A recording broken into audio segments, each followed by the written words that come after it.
ఘోర వార్తాలోకంకు స్వాగతం.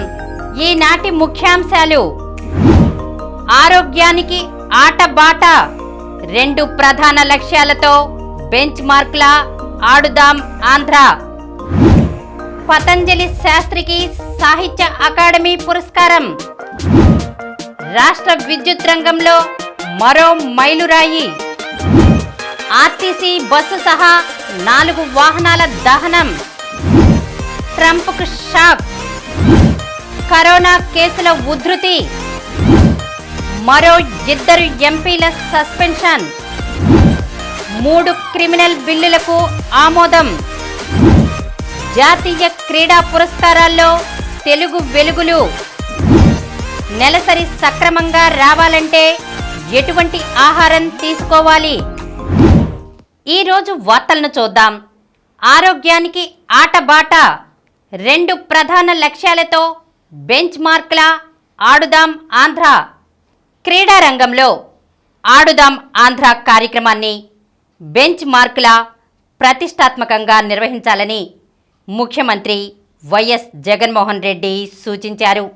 దీని ద్వారా గ్రామాల్లో ఆరోగ్యకర జీవనాన్ని పెంపొందించడంలో భాగంగా వ్యాయామం, క్రీడలను ప్రోత్సహించడం ఒక ప్రధాన కారణమైతే, మట్టిలోని మాణిక్యాల ప్రతిభను వెలికితీసి ప్రపంచ వేదికలపై నిలబెట్టే మహోన్నత ఉద్దేశంతో 5 రకాల క్రీడలను ప్రమోట్ చేస్తున్నామన్నారు. ఈ 2 ప్రధానాంశాలే లక్ష్యంగా ఆంధ్రప్రదేశ్ చరిత్రలో ఎన్నడూ లేని విధంగా మెగా క్రీడా టోర్నీకి శ్రీకారం చుట్టామని తెలిపారు. ఏటా డిసెంబర్లో ఆడుదాం ఆంధ్రాను నిర్వహించేలా ప్రణాళిక రూపొందించాలని ఆదేశించారు. ఈ నెల 26వ తేదీ నుంచి ఫిబ్రవరి 10 వరకు 47 రోజుల పాటు పండుగ వాతావరణంలో క్రీడా పోటీలు చేపట్టాలని నిర్దేశించారు. 15,000 గ్రామ, వార్డు సచివాలయాల పరిధిలో ఆడుదాం ఆంధ్రకు అన్ని రకాలుగా సన్నద్ధమవ్వాలని సూచించారు. ఈ మేరకు సచివాలయం, మండలం, నియోజకవర్గం, జిల్లా, రాష్ట్ర స్థాయి వరకు వివిధ దశల్లో ప్రత్యేక ఎస్ఓపీలను రూపొందించి అమలు చేయాలన్నారు. ప్రభుత్వ ప్రధాన కార్యదర్శి, ముఖ్యమంత్రి కార్యాలయ అధికారులతో ఆయా విభాగాల అధికారులు సమన్వయం చేసుకుంటూ ముందుకెళ్లాలన్నారు. బుధవారం తాడేపల్లిలోని క్యాంప్ కార్యాలయంలో వీడియో కాన్ఫరెన్స్ ద్వారా కలెక్టర్లతో ముఖ్యమంత్రి జగన్ ఉన్నత స్థాయి సమీక్ష నిర్వహించారు.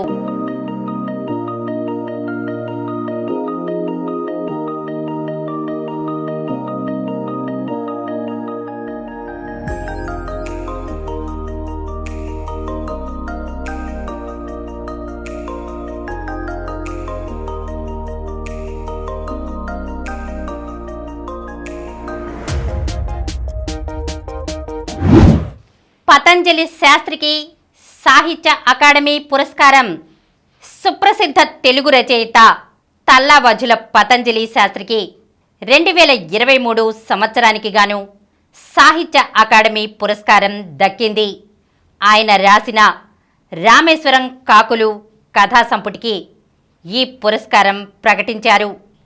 బేతవోలు రామబ్రహ్మం, పాపినేని శివశంకర్, దార్ల వెంకటేశ్వరరావు జ్యూరీగా వ్యవహరించారు. బుధవారం న్యూఢిల్లీలో జరిగిన పత్రికా సమావేశంలో 24 భారతీయ భాషల పురస్కార గ్రహీతలను ప్రకటించారు. ఈసారి కేవలం 5 భాషల్లో కథా సంపుటాలు అవార్డులు గెలుచుకోగా, వాటిలో 1 తెలుగు సంపుటి కావడం గమనార్హం. ఎక్కువ భాషల్లో కవిత్వానికే అకాడమీ పురస్కారం మొగ్గు చూపింది. 1960ల నుంచి కథలు రాస్తున్న పతంజలి శాస్త్రిది తెలుగులో ప్రత్యేక శైలి. తేటతెల్లంగా కథా వస్తువును బయల్పరచకుండా పాఠకుడి మేధ కొద్దీ అర్థం చేసుకునే విషయాలను ఇముడ్చుతారు ఆయన. నిర్దిష్టమైన సాంస్కృతిక నేపథ్యంతో కాకుండా సార్వజనీనమైన మానవ ప్రవర్తనలతో కథను చెప్పడం ఆయన ధోరణిలో కనిపిస్తుంది. జేబు దొంగలు, హోటల్ క్లీనర్లు, ఐటీ ఉద్యోగాల కట్టు బానిసలు, రంగురాళ్ల వెతుకులాటలో ప్రాణాలు కోల్పోయేవాళ్లు, వేశ్యలు, గారడీల వాళ్ళు పాత్రలుగా ఆయన కథల్లో కనిపిస్తారు. వడ్ల చిలుకలు, పతంజలి శాస్త్రి కథలు, నలుపెరుపు, రామేశ్వరం కాకులు, పతంజలి శాస్త్రి కథా సంపుటాలు. పతంజలి శాస్త్రికి సాహిత్య అకాడమీ పురస్కారం రావడం పట్ల పలువురు సాహితీవేత్తలు హర్షం వ్యక్తం చేశారు. రాష్ట్ర విద్యుత్ రంగంలో మరో మైలురాయి. ఆంధ్రప్రదేశ్ విద్యుత్ ఉత్పాదన సంస్థ మరో మైలురాయిని అధిగమించింది. ఎన్టీఆర్ జిల్లా ఇబ్రహీంపట్నంలోని డాక్టర్ ఎన్టీటీపీఎస్లోని 8వ యూనిట్ వాణిజ్య ఉత్పత్తికి విజయవంతంగా శ్రీకారం చుట్టింది. కొత్తగా నిర్మించిన 800 మెగావాట్ల 8వ యూనిట్ 72 గంటల పాటు నిర్విరామంగా 100% పైగా సామర్థ్యంతో పనిచేయడంతో బుధవారం ఉదయం 10 గంటల 45 నిమిషాలకు విద్యుత్ వాణిజ్య ఉత్పత్తి ప్రారంభమైంది.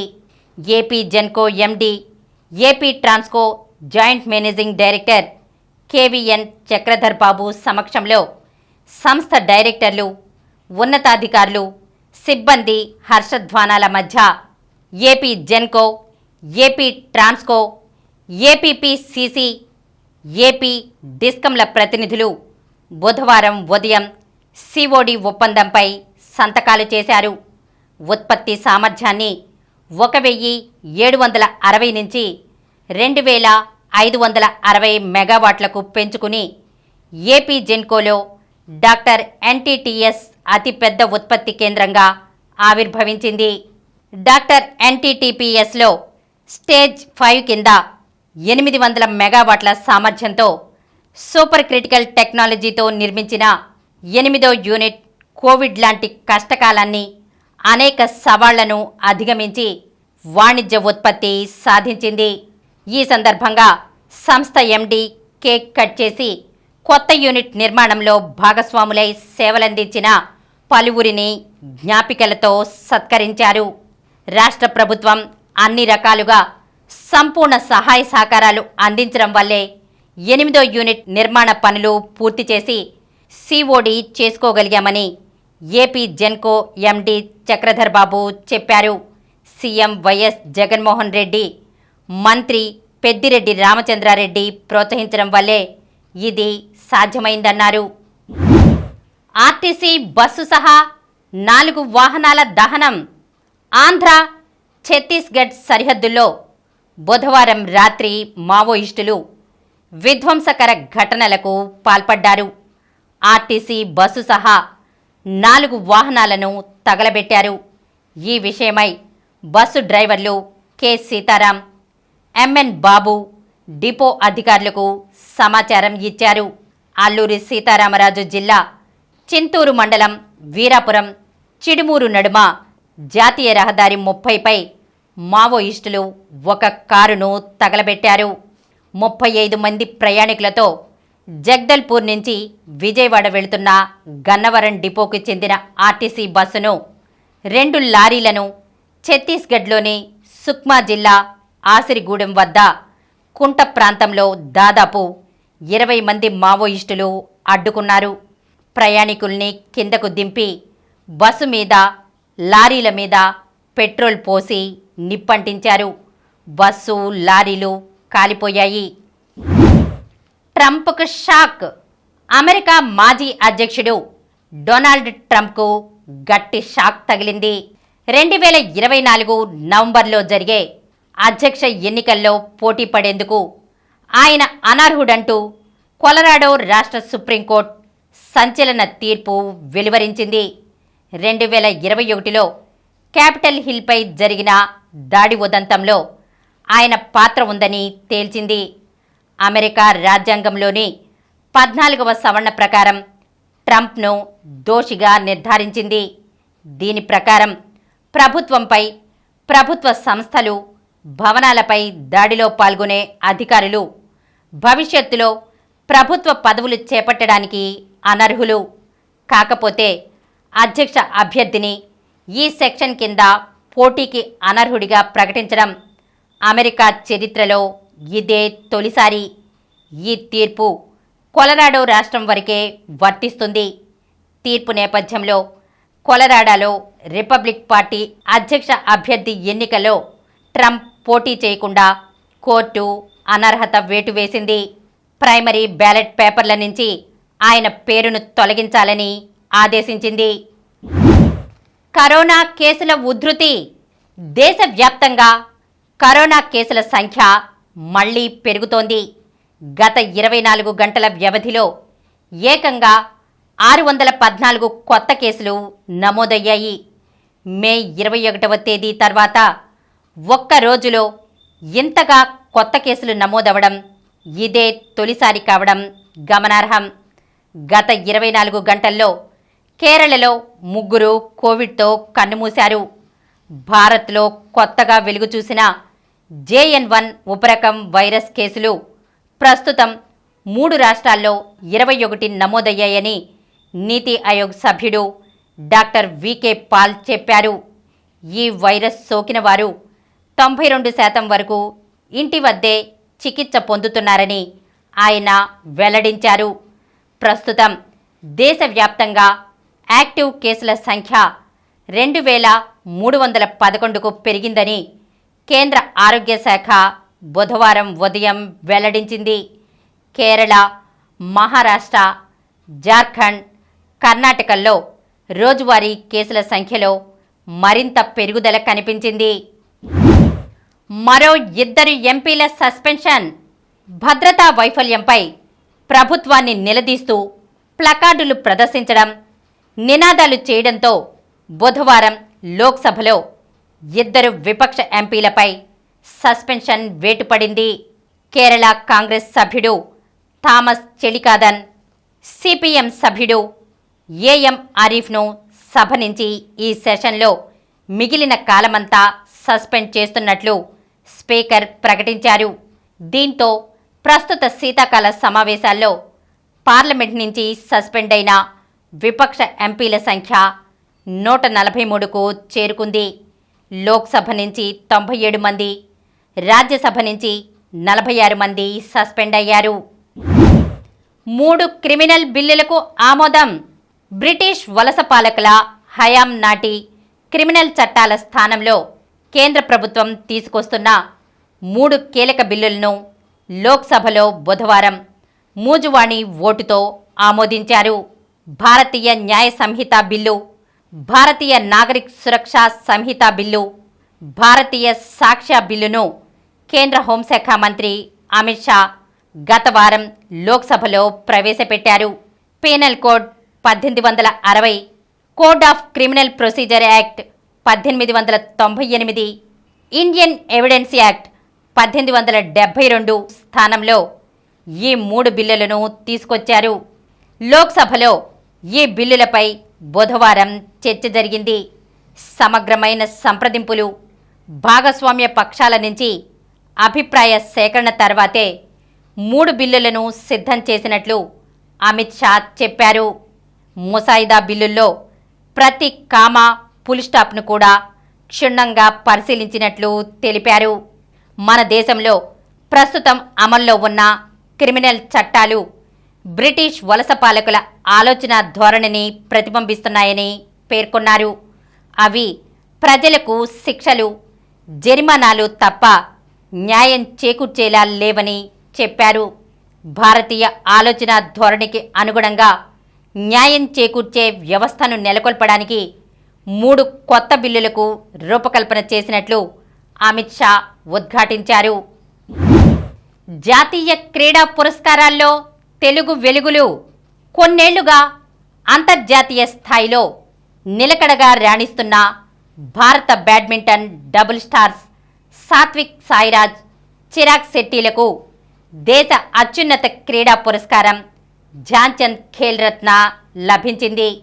2023 సంవత్సరానికి గాను కేంద్ర క్రీడా మంత్రిత్వ శాఖ బుధవారం జాతీయ క్రీడా పురస్కారాలను ప్రకటించింది. ఉత్తమ క్రీడాకారులకు ఇచ్చే అర్జున అవార్డు 26 మందిని వరించింది.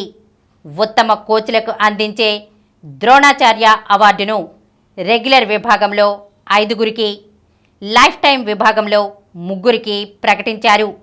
ఈసారి తెలుగు రాష్ట్రాల నుంచి 4గురికి క్రీడా పురస్కారాలు దక్కాయి.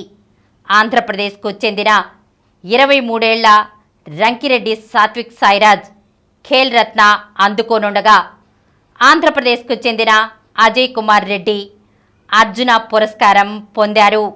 తెలంగాణకు చెందిన బాక్సర్ హుసాముద్దీన్, మహిళా షూటర్ ఇషా సింగ్లకు కూడా అర్జున అవార్డు దక్కింది. జనవరి 9న రాష్ట్రపతి భవన్లో జరిగే కార్యక్రమంలో రాష్ట్రపతి ద్రౌపది ముర్ము ఈ పురస్కారాలను అందజేస్తారు. ఖేల్ రత్న అవార్డీలకు మెడల్, ప్రశంసాపత్రంతో పాటు 25 లక్షల రూపాయలు, అర్జున విజేతలకు 15 లక్షల రూపాయలు, ద్రోణాచార్య అవార్డులకు 15 లక్షల రూపాయలు, Dhyan Chand lifetime achievement అవార్డీలకు 10 లక్షల రూపాయల చొప్పున నగదు పురస్కారం లభిస్తుంది. నెలసరి సక్రమంగా రావాలంటే ఎటువంటి ఆహారం తీసుకోవాలి? నెలసరి సక్రమంగా రావటం లేదంటే ముందు దృష్టి పెట్టాల్సింది కారణాల మీద. బరువు తక్కువ లేదా మరీ ఎక్కువ ఉండడం, శరీరంలో కొవ్వు అధికంగా పేరుకుపోవటం, పీసీఓడి వంటి సమస్యలు ఉంటే నెలసరి క్రమం తప్పవచ్చు. ఇవి కాకుండా ఇన్ఫెక్షన్లు, రక్తహీనత వంటివి కూడా పీరియడ్స్ని ప్రభావితం చేస్తాయి. బరువు ఎక్కువ ఉంటే క్యాలరీలు తక్కువగా ఉండే ఆహారం తీసుకోవాలి. చిప్స్, ప్రాసెస్డ్ ఫుడ్స్, నూనెతో చేసే వాటిని దూరం పెట్టాలి. ఆరోగ్యకరమైన జీవనశైలిని అనుసరిస్తే ఈ సమస్యని తేలికగా పరిష్కరించుకోవచ్చు. ఇందులో భాగంగా మంచి కొవ్వులుండే ఆహారం తీసుకోవాలి. సోయాబీన్, రైస్ బ్రాన్, నువ్వుల నూనెలను వంటలో చేర్చుకోవాలి. పొట్టు ఎక్కువ ఉండే గింజ ధాన్యాలు, గడ్డి నువ్వులు, అవిసె గింజలు వంటివి రోజు తీసుకుంటే మంచిది. పీచు పదార్థాలు తప్పనిసరిగా తీసుకోవాలి. ఆకుకూరలు, తాజా కాయగూరలు రోజులో 350 గ్రాములైనా అందాలి. 100 గ్రాముల వరకు చికెన్, చేపలు, గుడ్లు, ఖర్జూరం, ఉడకబెట్టిన శనగలు తీసుకోవాలి. శరీరానికి అవసరమైన క్యాలరీలను తీసుకుంటూ రోజు వ్యాయామాలు చేస్తే పీరియడ్స్ క్రమంగా వచ్చే అవకాశం ఉంటుంది. ఇప్పుడు కొన్ని సంక్షిప్త వార్తలను చూద్దాం. ఏపీ ఈఎండిపికి జాతీయ స్థాయి గుర్తింపు. ప్రభుత్వ పాఠశాలల్లోని 9వ తరగతి విద్యార్థుల్లో ఔత్సాహిక పారిశ్రామికవేత్త ఆలోచనల అభివృద్ధితో పాటు ఆర్థిక నైపుణ్యాలు అందించేందుకు తలపెట్టిన ఎంటర్‌ప్రెన్యూర్‌షిప్ మైండ్‌సెట్ డెవలప్‌మెంట్ ప్రోగ్రాంకు జాతీయ స్థాయిలో గుర్తింపు లభించిందని పాఠశాల విద్యాశాఖ కమిషనర్ ఎస్ సురేష్ కుమార్ బుధవారం ఓ ప్రకటనలో తెలిపారు. ప్రభుత్వ స్కూల్స్లో ఫ్యూచర్ స్కిల్ నిపుణులు. ప్రభుత్వ పాఠశాలల్లోని విద్యార్థులకు ఆధునిక సాంకేతిక నైపుణ్యాలు నేర్పించేందుకు ఫ్యూచర్ స్కిల్ ఎక్స్పర్ట్ల నియామకానికి పాఠశాల విద్యాశాఖ ఆదేశాలు జారీ చేసింది.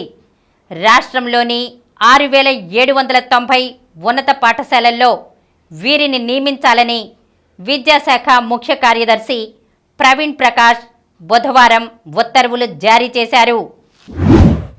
భారత్ దక్షిణాఫ్రికా చివరి వన్డే నేడు.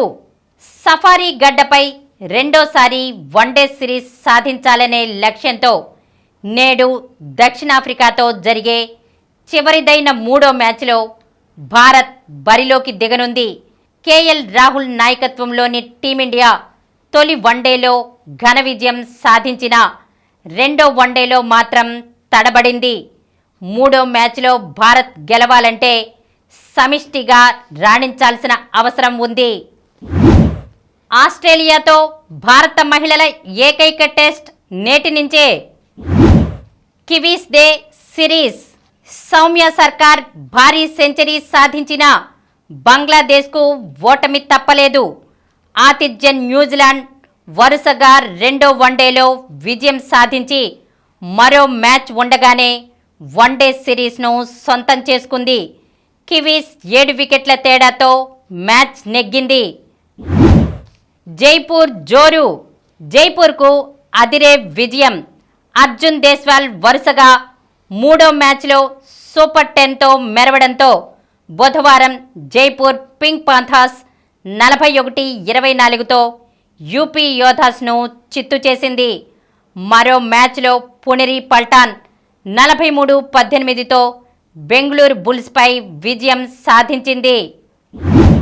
మరిన్ని వార్తా విశేషాలతో రేపటి గోరా వార్తాలోకంలో కలుద్దాం.